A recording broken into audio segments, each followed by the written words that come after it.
জয় হিন্দ দোস্ত, নমস্কার। আমি উত্তম, আপনারা দেখছেন উত্তম রিয়াকশন। দোস্ত, আজ আবারও Sajjad Kadir and the legend YouTube চ্যানেলের ভিডিও নিয়ে আপনাদের মাঝে হাজির হয়েছি। আর আজকের ভিডিও টাইটেল হচ্ছে সর্বক্ষেত্রে দিল্লি শেষ ভরসা। বন্ধুরা, সর্বক্ষেত্রে বলতে আমরা যেটা বুঝি, বাংলাদেশের সমস্ত ক্ষেত্রে দিল্লি একমাত্র শেষ ভরসা। দিল্লি ছাড়া বাংলাদেশের কোনো গতি নাই। সে রাজনৈতিক ভাবে হোক, সে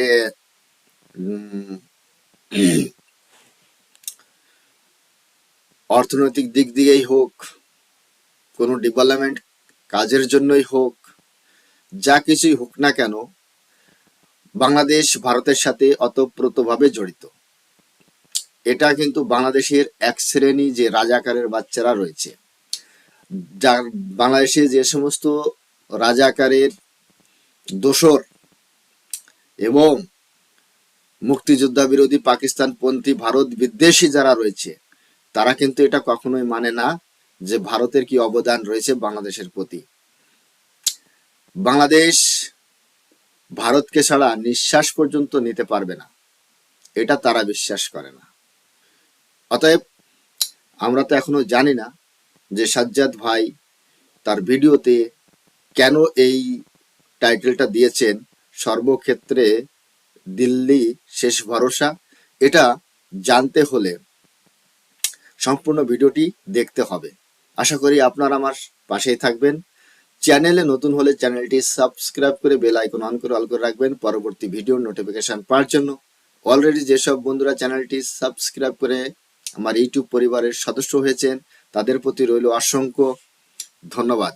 ভিডিওটা ভালো লাগলে একটা লাইক করবেন, শেয়ার করে আপনার বন্ধুদের দেখার সুযোগ করে দিতে পারেন।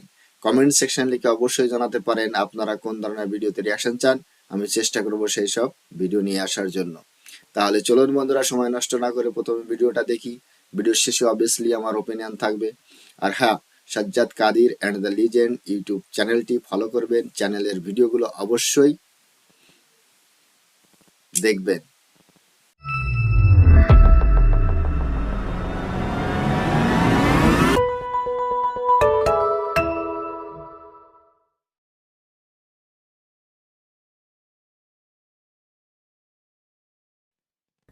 প্রিয় দর্শক, সাজ্জাদ কাদিরের শুভেচ্ছা নিন। এই মুহূর্তে আপনাদের সামনে কথা বলতে চাই দিল্লি শেষ ভরসা। শেষ ভরসা সর্বক্ষেত্রে, রাজনীতি, ব্যবসা বাণিজ্য, অর্থনীতি, উন্নয়ন সর্বক্ষেত্রে। কিন্তু বাংলাদেশের এক শ্রেণীর মানুষ এটি মানেন না, মুখে মানেন না, কিন্তু বাস্তবে সেটি বাস্তবায়নও করতে পারেন না। সাম্প্রতিক সময়ে কয়েকদিন আগের ঘটনা যদিও বা, যে বাংলাদেশে একটি পণ্য, আমি এগুলো নিয়ে অসংখ্যবার কথা বলেছি, কথা বলে থাকি, প্রায়শই কথা বলে থাকি। এগুলো নিয়ে কথা বলবার কারণে কখনো কখনো কারো কাছ থেকে রয়ের এজেন্ট খেতাবও পেয়েছি। কিন্তু তারপরেও যাহা সত্য তাহা বলিব, যে সর্বক্ষেত্রে ভারত নির্ভরশীলতা আমাদের থাকতেই হবে, উপায় নেই। যেটি বলছিলাম, যে সাম্প্রতিক সময়ে পেঁয়াজের দাম, ভরা মৌসুম বলা যায়, এখন নতুন পেঁয়াজ উঠছে, কিন্তু তারপরে পেঁয়াজের দাম আমাদের পার্শ্ববর্তী ভারতের থেকে 4 গুণ। আমাদের এখানে পেঁয়াজের দাম প্রায় 160 টাকা উঠে গিয়েছিল।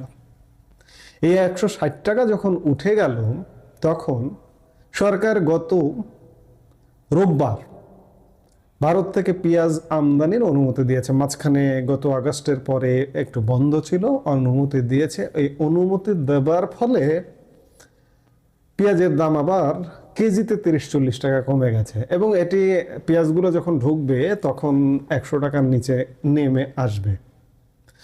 প্রাথমিকভাবে মাত্র 1,500 টনের পেঁয়াজের আমদানির অনুমতি দিয়েছে।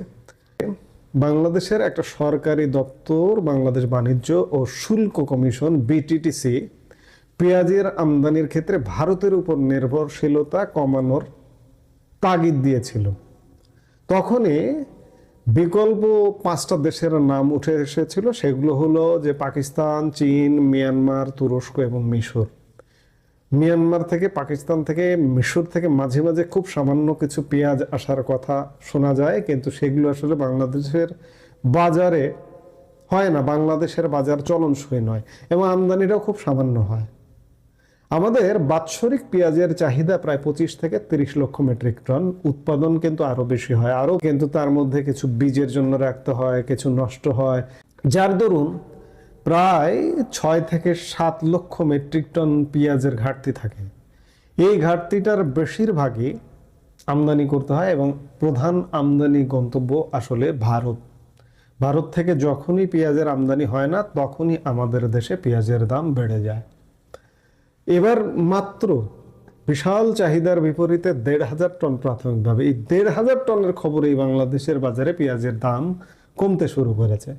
এই কথাগুলো এই জন্যই বলছি যে এই সাম্প্রতিক সময়ে দিল্লি না ঢাকা, ঢাকা না দিল্লি, বহু খুব জোরালো একটা স্লোগান আছে, দিল্লি না ঢাকা। কেন যেভাবেই বলুন না কেন, যত নেতিবাচক ভাবেই বলুন না কেন, আপনি দিল্লি ছাড়া কিংবা ভারত ছাড়া আপনি বাংলাদেশ যদি চলতে চান, আপনি চলতে পারবেন না। এটা হচ্ছে দিনের আলোর মতো সত্য। অন্ধকারের কথা তো বলা যায় না, অন্ধকারের পেছনে কি আছে। দিনের আলোটা আপনি আপনার যতদূর দৃষ্টি যায় আপনি দেখতে পারেন। এই দেখতে পারার মতো স্বচ্ছ সত্য যে ভারত ছাড়া আপনি প্রতিটা ক্ষেত্রে অচল।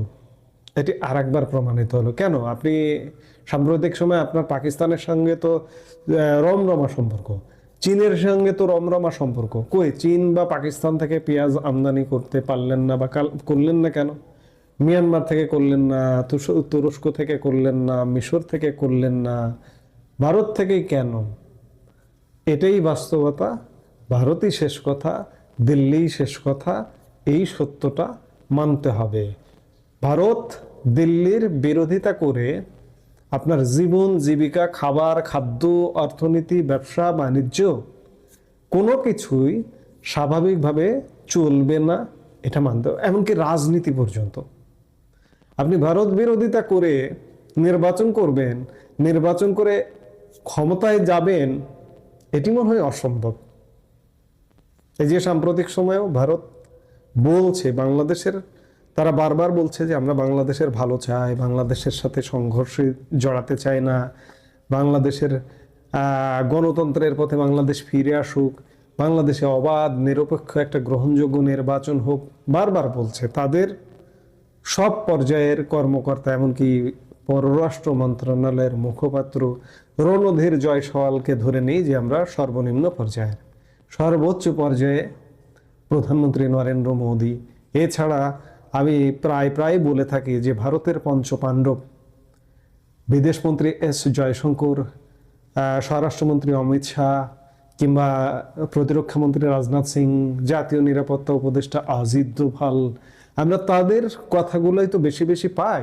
তাদের প্রত্যেকের, এমনকি বিদেশ সচিব বিক্রম মিশ্রিও একাধিকবার বলেছেন যে বাংলাদেশে একটি অন্তর্ভুক্তমূলক নির্বাচন হতে হবে, এবং সেই নির্বাচনটা সারা পৃথিবীতে গ্রহণযোগ্য নির্বাচন হতে হবে, তাহলেই ভারত সেটাকে স্বীকৃতি দেবে। আমি পেঁয়াজ থেকে রাজনীতি পর্যন্ত চলে গিয়েছি, কিন্তু এগুলোর কারণটা হচ্ছে যে আসলে দিল্লি শেষ কথা। দিল্লির বাইরে আমি যতই বলি যে আমি একটা স্বাধীন দেশ, অবশ্যই স্বাধীন দেশ, আমার স্বাধীনতায় তো হস্তক্ষেপ করেনি কখনো পর্যন্ত। বাংলাদেশে নানা রকম বয়ান নির্মাণ করা হয়, এই বয়ান নির্মাণ করা হয়, ভারতীয় পণ্যের বিরোধিতা করা হয়, ভারত বিরোধিতা করা হয়, আবার ভারতীয় পেঁয়াজ না হলে আপনার পেঁয়াজের দাম বেড়ে যায়, ভারতীয় মরিচ না হলে মরিচের দাম বেড়ে যায়, ভারতীয় আলু না এলে আপনার আলুর দাম বেড়ে যায়। আপনি সেই দেশের নাগরিক, আপনি সমানে ভারত বিরোধিতা করেন, তাহলে কি হয়? ভারতের চিকিৎসা ছাড়া আপনার জীবন চলে না। বারবার বলছি, আগে বলেছি, এখন বলছি, ভবিষ্যতেও বলবো যে বাংলাদেশের জন্য সর্বক্ষেত্রে দিল্লি শেষ ভরসা, এছাড়া উপায় নেই। আপাতত পেঁয়াজ খান, 160 টাকায় গেছে, 100 টাকার নিচে আসুক, তারপরে একটু চিন্তা করেন যে ভারত ছাড়া বাংলাদেশ যে কতটা অচল, এবং ভারত এটা যে কোনো মুহূর্তে দেখিয়েও দিতে পারে। বাংলাদেশের উপর অবরোধ আরোপ করে হাড়ে হাড়ে টের পাইয়ে দিতে পারে, ম্যাক্সিমাম 3 মাসের জন্য যদি একটা অবরোধ আরোপ করে যে সকল প্রকার সম্পর্ক বাংলাদেশের সাথে নিষিদ্ধ, বন্ধ, তাহলে বাঙ্গুরা যদি একটু অনুভব করতে পারে যে ভারত কতটা প্রয়োজনীয় বাংলাদেশের জন্য। যাই হোক, আলাপটা শেষ করতে চাই, সব কথার শেষ কথা বলতে চাই যে দিল্লি হচ্ছে শেষ ভরসা বাংলাদেশের জন্য। এই মুহূর্তে এ পর্যন্তই। সবাই ভালো থাকুন, সুস্থ থাকুন। আমাদের ভিডিওগুলো নিয়মিত পেতে সাবস্ক্রাইব করুন Sajjad Kadir and the legends YouTube channel এবং লাইক, কমেন্ট, শেয়ার করে সাথে থাকুন। দোস্ত, ভিডিওটি এখানেই শেষ হয়েছে। দেখতে পেলাম, আমরা জানি বাংলাদেশের এই রাজাকারের বাচ্চারা, যারা ভারত বিদ্বেষী, পাকিস্তানি পন্থী, সেসব ব্যক্তি বর্তমান সময় মানে বয়ানবাজি দিয়েই তারা জিততে চায়। তারা কর্মতে কখনোই ভারতের সাথে জিততে পারবে না। তারা কখনোই ভারতের সাথে, তাদের অস্ত্র হচ্ছে ফেসবুকে এসে, হোয়াটসঅ্যাপ গ্রুপে এসে, ইউটিউবে এসে হাগা, বয়ানবাজি করা, তাছাড়া আর কোনো কাজ নেই তাদের। তারা ভারতকে বদনাম করতে পারে, আবার দিল্লি না ঢাকা, দিল্লি না ঢাকা, দিল্লি না ঢাকা, ঢাকা না পাকিস্তান, ঢাকা না করাচি, ঢাকা না দিল্লি, এই ধরনের তারা স্লোগান দিতে পারে। তারা তো এখন দিল্লি আর হচ্ছে গেন ইসলামাবাদ একই মনে করে, একই মনে করে। দিল্লি না ঢাকা, দিল্লি না ঢাকা, এই স্লোগান আমরা অনেক শুনেছি। আমরা দেখেছি বাংলাদেশের এক্স আর্মি, ওনারা বয়ানবাজি করেছে 4 ঘন্টায় দিল্লি দখল করে নেব। এক উপদেষ্টা সে ফেসবুকে স্ট্যাটাস দিয়েছিল যে আমরা 7 সিস্টার সহ পশ্চিমবঙ্গ, উড়িষ্যা, বিহার আর ঝাড়খণ্ড নিয়ে ইউনাইটেড বাংলা তৈরি করব। অনেক স্বপ্ন তাদের মনে, কিন্তু মোহাম্মদ নুনুস ভারত থেকে পেঁয়াজ আমদানি বন্ধ করে রেখেছিল। তার উপর বাংলাদেশ থেকে বিভিন্ন ধরনের ভিডিও আমরা দেখতে পেয়েছি সোশ্যাল মিডিয়াতে, ফেসবুকে, ইউটিউবে। আহা, বাংলাদেশ যদি পেঁয়াজ না নেয় তাহলে ভারতের কিষানরা মরে যাবে। ভারতের কিষানরা, কৃষক যারা, তারা পেঁয়াজ ফেলে দিচ্ছে বাংলাদেশে। আর ভারতের বর্ডারে হাজার হাজার ট্রাক দাঁড়িয়ে আছে বাংলাদেশে পেঁয়াজ ঢোকার জন্য, কিন্তু বাংলাদেশ পেঁয়াজ কিনছে না। এই ধরনের বয়ান আমরা দেখতে পেরেছি, এরকম ভিডিও আমরা দেখতে পেয়েছি। আমরা জানি যে মোল্লার দৌড় মসজিদ পর্যন্তই, সে লুঙ্গি খুলেই দৌড়ুক আর লুঙ্গি মাথায় বেঁধেই দৌড়াক না কেন, তো ওদের যে দৌড় সেটা মসজিদ পর্যন্তই, সেটা আমাদের জানতে বাকি নেই, সে আমরা অনেক আগে থেকেই জানি। তো এই যে মোল্লা বাহিনী এত ডায়লগ মারে, তারপরে আবার কেন ভারত থেকে পেঁয়াজ কিনছে? আরে আমাদের কৃষকের পেঁয়াজ পচে যাক, আমাদের সরকার কৃষক যারা, তাদের যদি কোনো ক্ষতি হয় তার কম্পেনশন দেবে, তাদের সেই লসটা ভরপুর করে দেবে হচ্ছে আমাদের গভর্নমেন্ট। কিন্তু বাংলাদেশের এত ভিডিও বানানোর দরকার কি? তারপর এখানে মোহাম্মদ নুনুস চৌকিদার, বাংলাদেশের প্রধান চৌকিদার, তিনি অনুমতি দিয়েছে 1,500 মেট্রিক টন পেঁয়াজ আমদানি করার জন্য ভারত থেকে। এটা আমরা জানতে পারলাম ভিডিওর মাধ্যমে। কিছুদিন আগে চাল নিয়ে চালবাজি করলো এই ডক্টর মোহাম্মদ নুনুস। হ্যাঁ, এই নুনুস চালবাজি করেছে চাল নিয়ে। ভারতের চাল দুবাই যাচ্ছে, দুবাই, আর দুবাই থেকে পাকিস্তান কিনছে, পাকিস্তান কিনে আবার সেই চাল বাংলাদেশকে বিক্রি করছে। তার মানে কি হলো? খাচ্ছ তো সেই ভারতেরই চাল, খাচ্ছ না? করলে না মাঝখানে চালবাজি, করলে।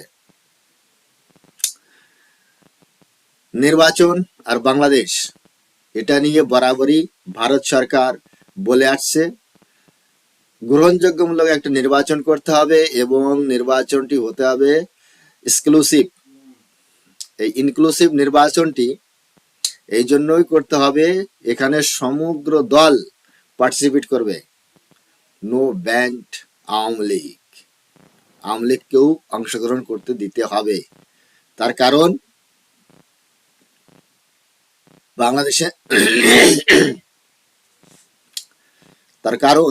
বাংলাদেশে দুটো পার্টি আছে, মেন পার্টি, সেটা হচ্ছে কি আওয়ামী লীগ আর বিএনপি। আওয়ামী লীগকে বাদ দিলে পার্টি থাকে, গণতন্ত্র থাকে বাংলাদেশে? এমনিতেই গণতন্ত্র নেই, এমনিতেই সেখানে রাজাকারের শাসন চলছে, এমনিতেই সেখানে পাকিস্তানের দোসর যারা তাদের শাসন চলছে। অতএব পাকিস্তানপন্থী যারা তাদের শাসন চলছে, চলুক, কিন্তু নির্বাচন হতে হবে সুষ্ঠু, অংশগ্রহণ এবং এক্সক্লুসিভ, এটা মাথায় রাখতে হবে। না ভারত এই নির্বাচন মানবে না এবং বহির্বিশ্বকেও মানতে দেবে না। যতই বাংলাদেশ বলুক না কেন, ভারতের কোনো পাওয়ার নেই, ভারতের প্রচুর পাওয়ার আছে।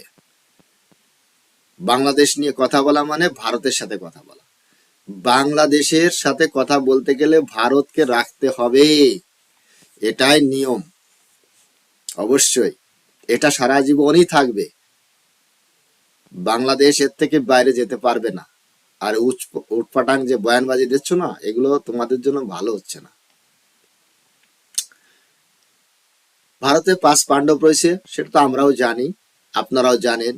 প্রধানমন্ত্রী নরেন্দ্র মোদী, অমিত শাহ, রাজনাথ সিং, এস জয়শঙ্কর এবং অজিত ডোভাল, এনাদের পলিসি একমাত্র পলিসি, এটা আমরা জানি। বাংলাদেশে যদি একবার ভারত টোটালে আলু, পেঁয়াজ, মরিচ এবং ডাল, চিনি, চাল, তারপর মশলা, তেল, এগুলো যদি বন্ধ করে দেয়, তো বাংলাদেশ সার্ভাইভ করতে পারবে না। বাংলাদেশের ক্ষমতা নেই, অন্য কোথাও থেকে নিয়ে আসবে। সম্প্রতি তুরস্কর প্রেসিডেন্ট, তুরস্কর রাজনৈতিক যারা পলিসি দেখে, তারা ভারতকে 3বার চিঠি দিয়েছে, তাদের দেশে নাকি খাদ্য সংকট দেখা দিয়েছে। একমাত্র ভারতে নাকি তাদের একমাত্র খাদ্য সংকট পূর্ণ করতে পারে, কিন্তু ভারত সরকার নজরআন্দাজ করে দিয়েছে, সে চিঠি খুলেও দেখেনি, উত্তর তো দেওয়া দূরের কথা। এতে কি হলো? ভারতের নীরবতা একটা কূটনৈতিক শক্তি, একটা কূটনৈতিক অস্ত্র। বাংলাদেশ বেশি বাড়াবাড়ি করলে তাদের সাথেও এরকম অস্ত্র ব্যবহার করা হবে। তো বন্ধুরা, আজকের এই রিয়াকশন ভিডিওটি আপনাদের কেমন লাগলো সেটা কমেন্ট সেকশনে লিখে আপনারা জানাতে পারেন। বা এই যে ভারতই একমাত্র শেষ ভরসা বাংলাদেশের জন্য, এই শব্দের সাথে আপনারা সহমত কিনা সেটা অবশ্যই কমেন্ট সেকশনে লিখে জানাতে পারেন। চ্যানেলে নতুন হলে চ্যানেলটি সাবস্ক্রাইব করে বেল আইকন অন করে অল করে রাখতে পারেন পরবর্তী ভিডিওর নোটিফিকেশন পাওয়ার জন্য। অলরেডি যেসব বন্ধুরা চ্যানেলটি সাবস্ক্রাইব করে আমার ইউটিউব পরিবারের সদস্য হয়েছেন, তাদের প্রতি রইল অসংখ্য ধন্যবাদ। ভিডিওটা ভালো লাগলে একটা লাইক করবেন, শেয়ার করে আপনার বন্ধুদের দেখার সুযোগ করে দিতে পারেন। কমেন্ট সেকশন লিখে অবশ্যই জানাতে পারেন আপনার মতামত। তাহলে সবাই ভালো থাকুন, সুস্থ থাকুন, দেখা হচ্ছে নেক্সট রিয়াকশন ভিডিওতে। ততক্ষণ সবাইকে নমস্কার, জয় হিন্দ, বন্দে মাতরম।